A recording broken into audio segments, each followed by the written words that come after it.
该去看《藏海传》的，不应该是肖战的黑粉吗？肖战在剧里边会一直给你下跪求饶，求大人饶小人一命吧。你作为黑粉看的时候多爽啊！给这个王爷跪，给那个侯爷跪了，连公公他都给跪。装不装？而且是腹黑白莲花，在不同人面前他装不同的人设，你就可以边看边说装货。里边黑他的物料多到用不过来，各种哭，经常浑身脏兮兮的，要不水淋淋的，要不是浑身是血，可惨了。真的，你快去看这么好的剧。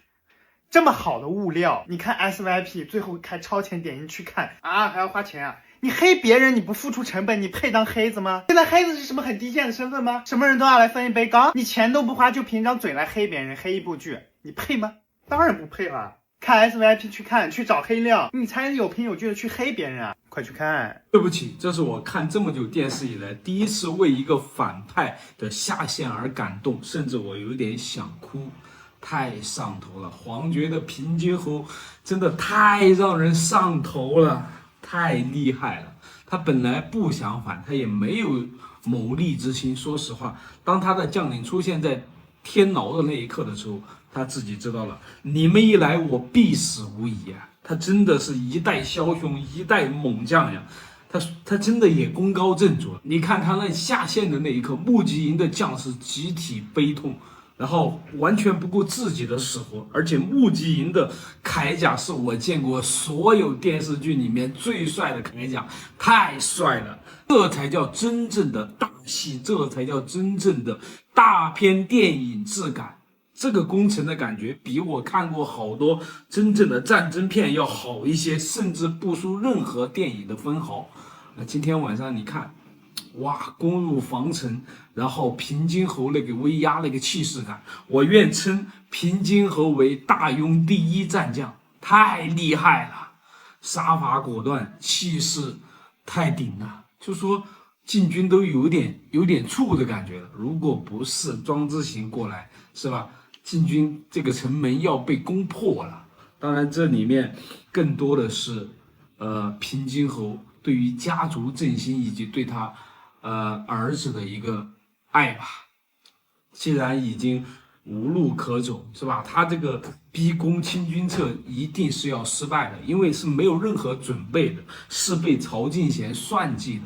然后庄二其实也看到了这个死路一条，所以说折返回来杀掉蓝永吉这个将领，亲手弑父了。在皇帝那里就是亲手弑父，何等胆识！在曹敬贤和另外一边就是杀伐之心太重，一定要斩草除根。但是皇帝的那个意思何等胆识，所以说那个赵秉文接了一句“一笑为忠，大义灭亲”，这就为庄二铺了一条路。庄二一定会在他父亲曾经当年保家卫国的地方再立战功回来的。就这一段父母之爱子，则为之计深远。黄觉演的太好了，就是说。把那个刀拉入自己的胸膛，穿心而过，倒下的时候都是欣慰的笑，因为他的两个儿子庄之辅和庄之行，而庄之行在藏海的调教下已经成了。我真的不敢想象，如果藏海跟平津侯不是敌人的话，那么藏海辅佐平津侯，平津侯大业可成，可以成为一代天骄，那就不再是一代枭雄这样落寞离场了。哇，今天这两集。够燃，够震撼，拍得太好了。叙事手法就完全是电影般的叙事手法，就是把那种静动结合以及那种情绪气氛的渲染到达了一个顶点，是吧？曹敬贤这边唱戏，这边暗流涌动，最后大战一触即发，然后那就是气通山河，然后就是那种不可思议的宏大的工程场面，真的感动啊！为平津侯的落幕而感动，为他即使生死也不忘家族，是吧？他不是一个好父亲，他也不是一个好丈夫，但是他是一个好家族。真的，在封建社会，在那个时代，家族的荣耀就是一个男人最主要的东西，真是这样。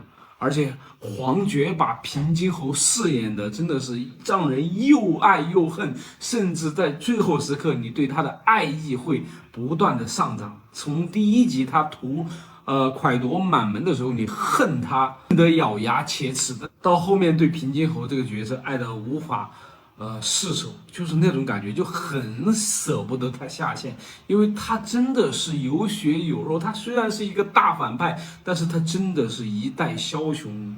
我真的很喜欢看像平津侯这种戏，虽然这种演技的背后是狠毒是苍凉，但是他给人的感觉是活生生的，是让人代入感很强的。以后黄觉的武将戏你得多拍，我是真爱看。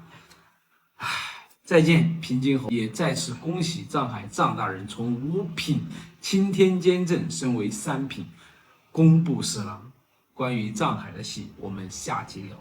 藏海的第3个仇人就绝对不会是东夏女王。在藏海和平津侯狱里对话的时候，藏海说到3个人，说曹进贤的时候，平津侯没什么反应，这么看着的。说到东夏女王，平津侯抬头了，表情也变了。就证明藏海说的不对，但平津侯肯定不会那么好心去告诉他第3个人真的是谁，所以庄二说谎了。